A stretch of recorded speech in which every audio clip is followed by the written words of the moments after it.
Yeah. Depression.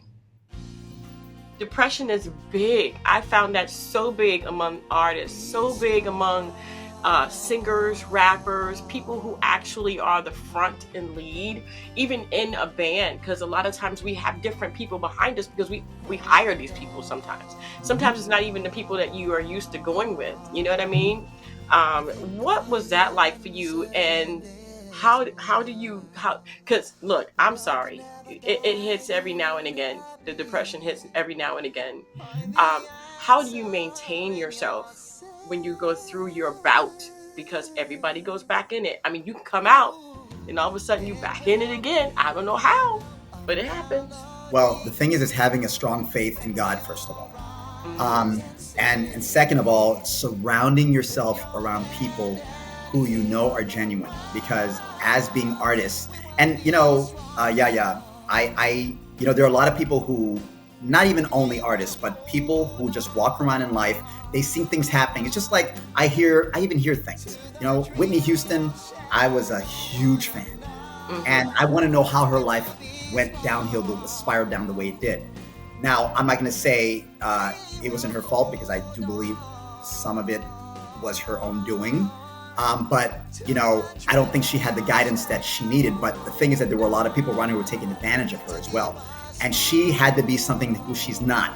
And the thing is, a lot of people were saying, "Oh, well, she had the fame and things like that, so how could she go through whatever?" But what everybody doesn't understand, or most people don't understand, is that and I was keeping my eyes open to really see why, because I didn't want to go through that, because a lot of artists, they end up killing themselves and drugs and things like that. They end up alone. So what I realized is that she didn't have a lot of people who were genuine around her. Hmm. And the thing is that she was, and I don't know if you know about her, who she really was, but I'm not going to say it. But I believe she was um, this person in regards to her sexuality, but she couldn't really put it out there because she came from the church. You know how the church is about that stuff. She couldn't be herself, so because of that, she had to be what this thing she was. That's why you saw she had a lot of anger in her. If you notice, she was very snappy. She was always fighting and fighting, and a lot of people were like, it was a contradiction, because she's a woman of God, but yet she's always angry. You know what I mean? She wasn't very Yeah. happy. So the thing is that when I went through my depression, I wanted to basically surround myself around people who I know were genuine. And it's not a lot, you know what I mean? But the people who I do have, I make sure I cherish them. But I always make sure that I can speak whatever I want. That last thing I want is to be able to shut my mouth and not say what I'm feeling.